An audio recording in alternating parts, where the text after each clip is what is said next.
So very good afternoon, and thanks Feroz for organizing this session. So after Dr. Lakshmi has spoken about the infection, I'm going to talk about the orbital swelling where there is sign of inflammations.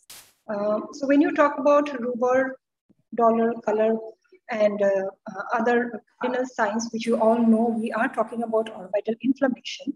Now, if you see this young male who has all the signs of inflammation, he has swelling, he has redness, he has pain, he has proptosis. And so all the cardinal signs, what we call as inflammation, are there in this patient. We see this mass lesion in the orbit. So these are all signs of inflammation, but there seems to be a mass lesion in the orbit. So it was presumed to be an idiopathic inflammation. Patient received a course of steroid elsewhere. And when we saw, this is what the picture was. So a worsening of the inflammation with steroid means that though there are signs of inflammation, we might be dealing with something else. So biopsy of this patient revealed a fungal infection. We all are very aware of all the fungal infection that are going on around, and ultimately required an exenteration. So though the signs of inflammation were there, so not all swelling which has these specific signs are non-specific inflammation. So there are some specific infections, specifically fungal granuloma, which can present with signs of inflammation. Another gentleman has proptosis, has swellings, has most of the signs of inflammation. Again, we see a mass lesion in the orbit. There is some evidence of bony destruction. His systemic investigation showed an elevated C-ANCA, and ultimately was on biopsy diagnosed as granulomatous inflammation with necrotizing vasculitis. So we know that we are dealing with an Wegener's granulomatosis. So when we talk about inflammation, we can have inflammation with specific causes like the fungal granulomas, foreign body granulomas. We can have idiopathic inflammation, but there is a specific histopath or there are some systemic association like in Wegener's. And then there is a third broad category of non-specific inflammation, which we call it as NSYD. So I'll briefly describe the different manifestations of the NSYD in my talk today. And we know it's not a single disease entity. However, what puts NSYD disease in one basket is that it has some unifying features like an abrupt onset of inflammation and imaging. We don't see any specific finding, but non-specific irregular enhancement and swelling inside the orbit. But then there are some atypical presentations which can be there. So depending on where what is the location of the inflammation, it can be divided into various types. We know about the myositis, hidradenitis, apical diffuse perineuritis. Going to few cases, this young girl came with history of double vision. There was a very subtle swelling and congestion of the conjunctiva, which might not be very apparent in this photograph. She had restriction of the ocular movements. Like we see, the elevation was restricted here. So there was some redness. She complained of pain. There was some function affected, but however, the other signs of inflammation like a hot swollen orbit was not here. So does it fit into inflammation? So important thing to know here is that not all inflammation is acute, but sometimes the response to steroid could be one diagnostic indicators.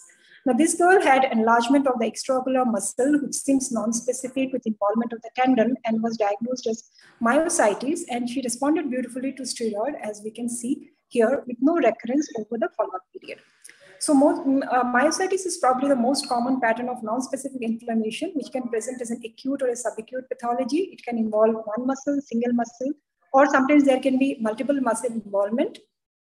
There are other signs of inflammation like pain, some congestion of the conjunctiva, and what we see on imaging is an irregular enlargement of the muscle. And specifically, unlike in thyroid eye disease, the enlargement involves the tendons of the muscle, like in this gentleman. Bilateral involvement can be there in few cases, though it's not a very typical presentation.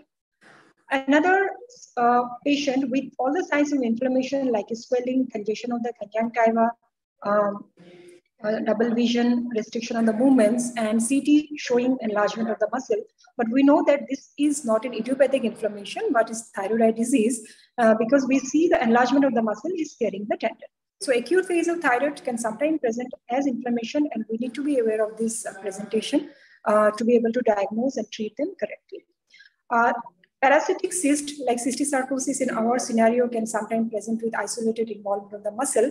And if the cyst is in the dying phase, there can be a lot of inflammation, which can mimic a non-specific inflammation. But unless and until we give the specific treatment, there will be recurrences and residual disease. So it's important to recognize this entity also. Extraocular muscle tumors, specifically lymphoma, can sometimes present with a lot of inflammation in the eye, like this gentleman had. A unilateral presentation, specifically involvement of single extraocular muscle, non-response to steroid, repeated recurrence, definitely warrant a biopsy, and that's how this was diagnosed. So if you go to the management algorithm for idiopathic inflammation, idiopathic myositis, NSYD, if it's a unilateral single muscle disease and first episode, we try conservative treatment with either NSYD or a low-dose steroid.